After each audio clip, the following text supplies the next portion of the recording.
I never thought a simple phone call could completely change my life, but that's exactly what happened. It was a cool autumn afternoon in Newark, and the leaves were falling gently to the ground. I was enjoying the quiet when I noticed my phone screen light up with an unknown number. At first, I thought about ignoring it. I mean, who answers random calls these days? But something deep inside me told me to pick up. When I did, the voice on the other end froze me in my tracks. It had been years, but I knew immediately who it was. "Anna, it's Christina," she said. Her tone was strange, a mix of politeness and something else I couldn't quite figure out. "Christina," I replied, doing my best to keep my voice calm, though my heart was racing. "What's going on?" It had been years since I'd heard from Christina, my estranged sister. She wasn't calling for a friendly chat. Her next words were a bombshell. "Grandma passed away." I couldn't believe it. Our grandmother, the one constant in our family, was gone. But as I listened to Christina, I realized there was more to her call. Her voice carried an air of smugness that made my skin crawl. "I just wanted to let you know," she added, with a tone that sounded almost mocking. "I'm sure you're busy with your modest life." The words hit me like a slap. I could almost picture her smirking as she said it. But I refused to let her see how much it hurt. "Thank you for letting me know," I replied coolly. "I'll make arrangements to come." It wasn't just her words that hurt. It was the flood of memories they brought back. Growing up, Christina was always the golden child. She had our father's favor, his attention, and a natural charm that made life seem so easy for her. I, on the other hand, was the one in her shadow, always trying to prove myself, but never quite measuring up. Our relationship had been strained for years.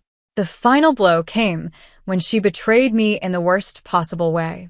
Brian, my ex-fiancé, the man I thought I'd spend my life with, had left me for Christina. She used her charm, her manipulative ways, and stole him right out of my life. It wasn't just a broken engagement. It was a betrayal that left deep scars. After that, I cut ties not just with her but with the rest of my family. Our father, who had always favored Christina, made it clear where his loyalty lay. My mother, though caring, couldn't bridge the gap between us.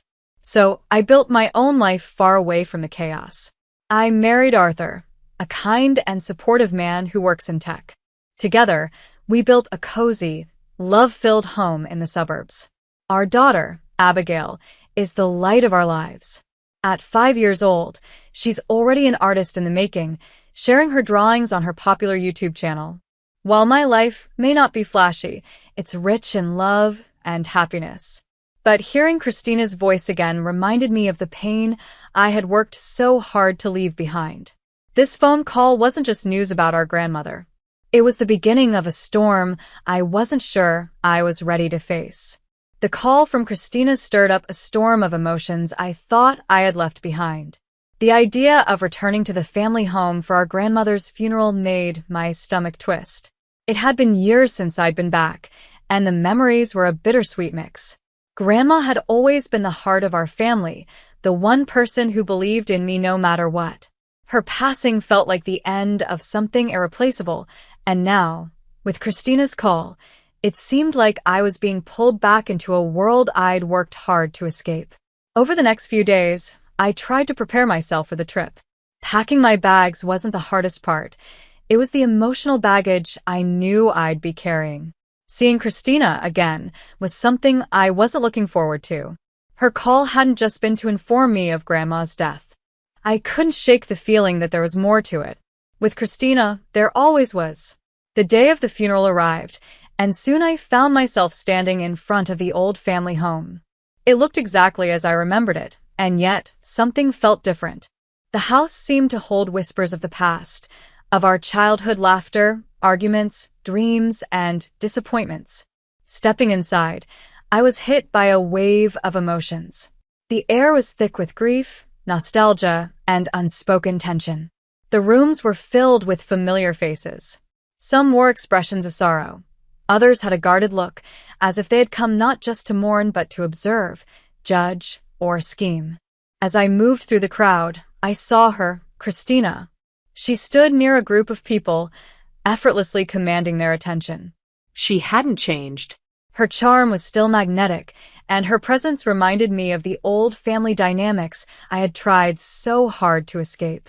I kept my distance at first, unsure of how to approach her, or if I even wanted to. But Christina had other plans.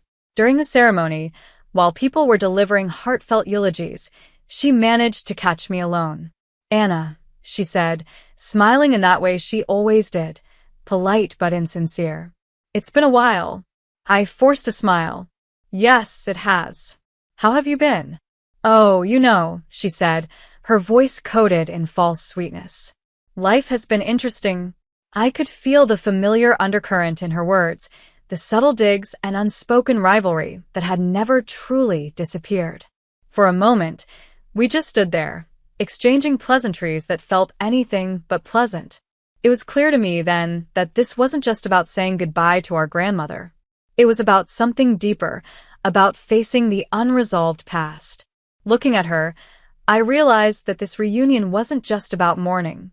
It was about confronting everything I had avoided, the betrayals, the unspoken grievances, and the choices that had shaped who we both had become. Little did I know, this was only the beginning. I knew this encounter would bring revelations that could shake everything I thought I knew about my sister and our family. The days leading up to the funeral were tense, filled with emotions I had tried to bury. I kept busy with Arthur, Abigail, and our everyday life, but no matter how much I tried, I couldn't escape the thought of seeing Christina again. It wasn't just her. It was the whole family I had distanced myself from. Memories of the past were creeping in, and they weren't all happy ones. When the day of the funeral finally came, the atmosphere was thick with sadness and unresolved feelings. The family home, with its faded charm, was crowded with relatives and old friends. The house seemed alive, like it was silently watching over us, holding on to the echoes of our childhood, the laughter, the fights, and the secrets we'd hidden within its walls.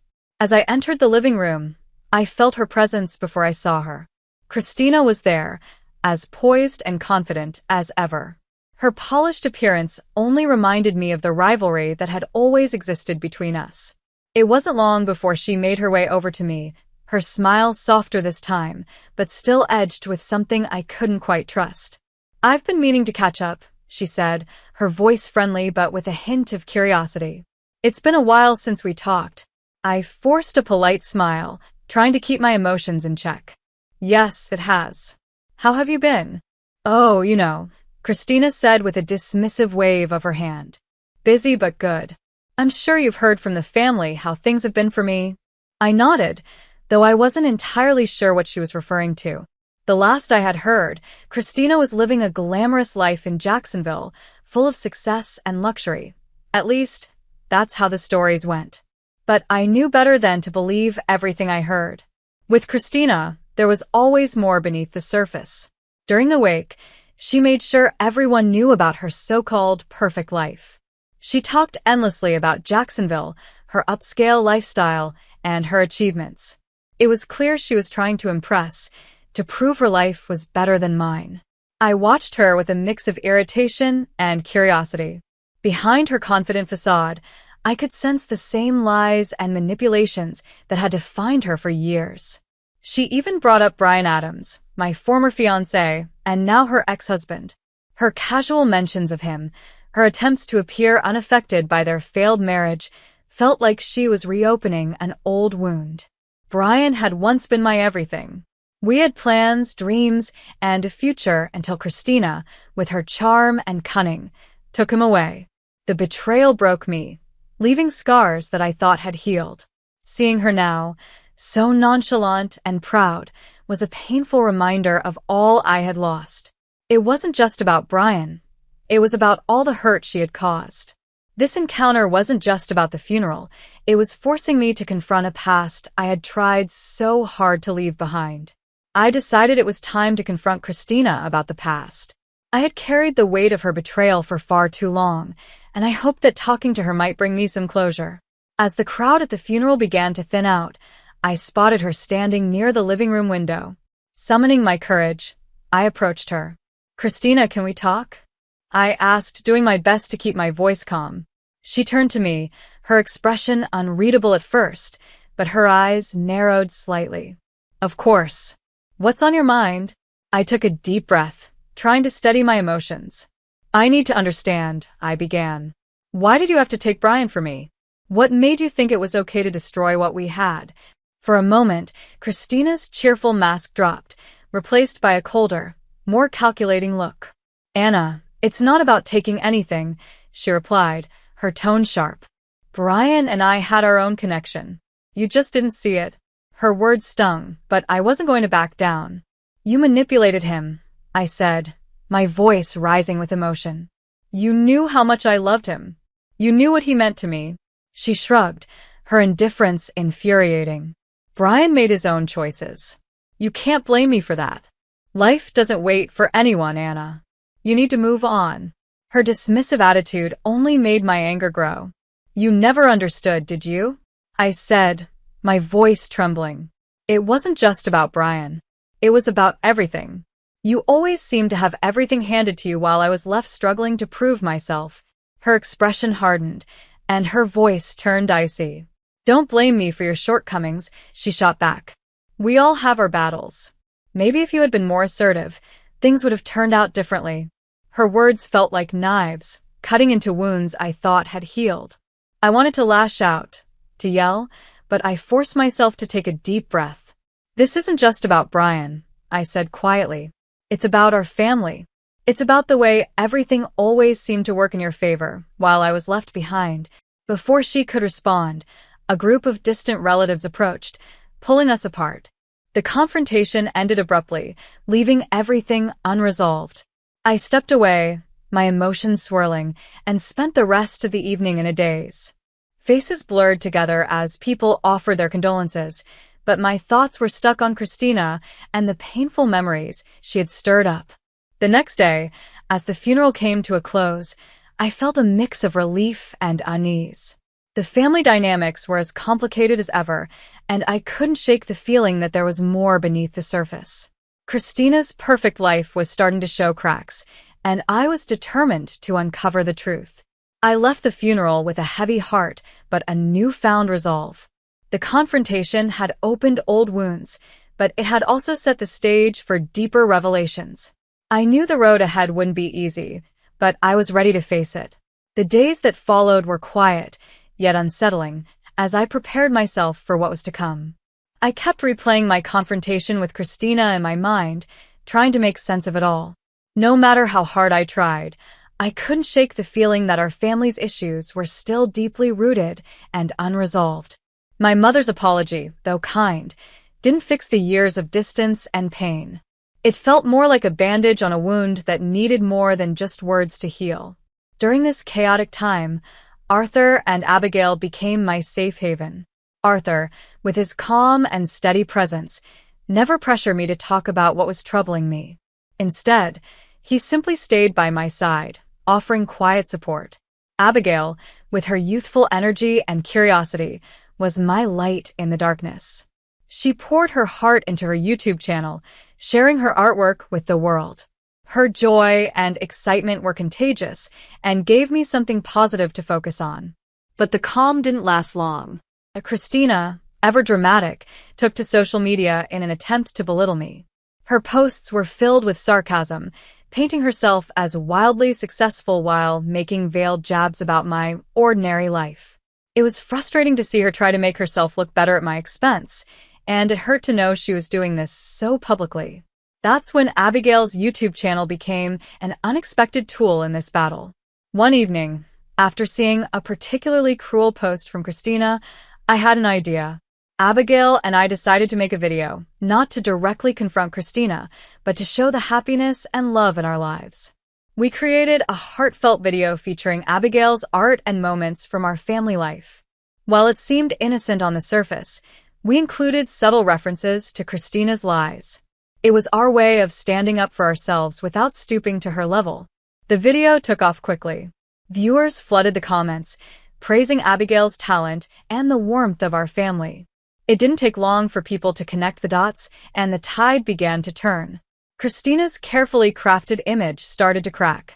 People began pointing out the inconsistencies in her stories, and her social media posts were filled with criticism. The truth about her manipulations was finally coming to light. As the video went viral, Christina's reputation began to fall apart. The backlash on social media was harsh, and people started questioning the persona she had spent years building. Meanwhile, Brian, her ex-husband, was also struggling.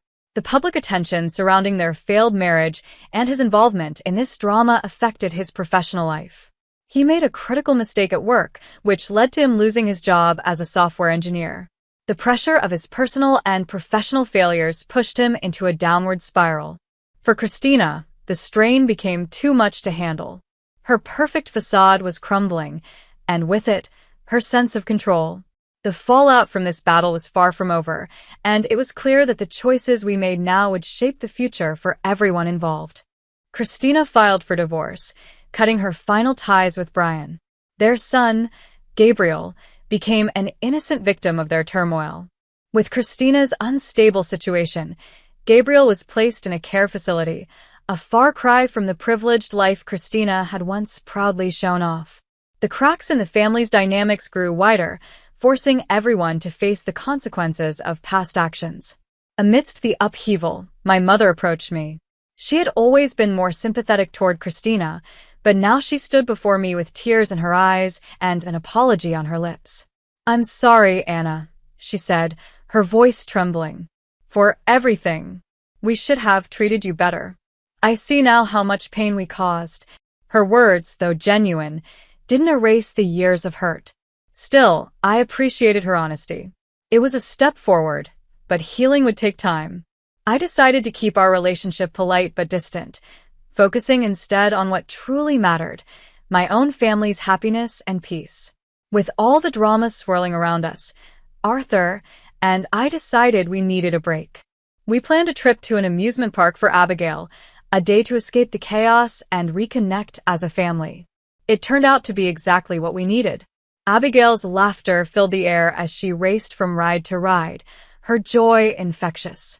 Arthur and I held hands, enjoying the simple moments that reminded us why our little family was so strong. The outing gave us a chance to step away from the shadows of the past and focus on the light of the present. Watching Abigail's excitement and feeling the warmth of Arthur's presence, I realized how far we'd come.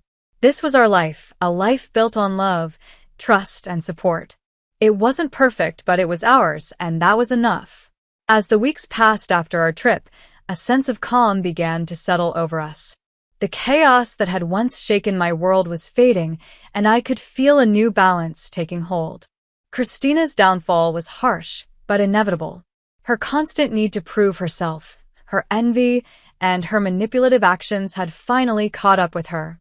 The divorce, the loss of her son's care, and her crumbling reputation were painful consequences of the choices she had made. Brian, too, was facing his own struggles. His dismissal from his job left him adrift, struggling to rebuild his life. But for me, these events felt distant, like echoes from a life I no longer lived. My focus had shifted entirely to my family and the contentment we had found together. Through everything, I learned a powerful lesson. The past may shape us, but it doesn't define us. With Christina's influence fading and my family thriving, I felt a renewed sense of hope. Our journey was far from over, but for the first time in a long while, I could look forward to the future with peace in my heart. Arthur and I worked hard to strengthen our relationship, leaning on each other for support. Despite the challenges we had faced, our bond only grew stronger. Our daughter, Abigail, was thriving in her creative pursuits. Her YouTube channel continued to be a source of joy and positivity, not just for her, but for all of us. Watching her grow, smile, and share her talent with the world reminded me every day of what truly mattered: family, love, and happiness. One day, I received a letter from my mother. In it, she poured out her feelings of regret, apologizing for how things had turned out and asking for forgiveness. Her words felt sincere, and I appreciated her reaching out. But I also knew that healing the rift between us wouldn't happen overnight. I responded with kindness, acknowledging her apology, while gently letting her know that rebuilding our relationship would take time and effort from both sides. The experiences we had gone through had changed our family forever. My parents' favoritism toward Christina and the fallout from those decisions had taught me valuable lessons about strength, forgiveness, and resilience. I realized that healing wasn't just about time, it was about understanding and choosing to let go of the anger that weighed me down.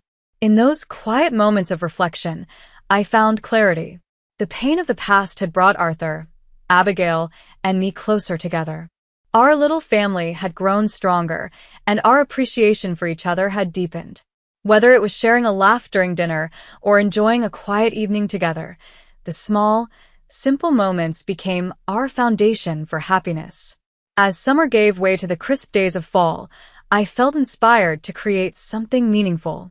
I began planning a community project that would help families work through conflicts and build healthier relationships. Drawing from my own experiences, I wanted to offer support and guidance to others who might be facing similar struggles. This initiative became my way of turning the pain of the past into something positive. Looking back, I could see how far we had come.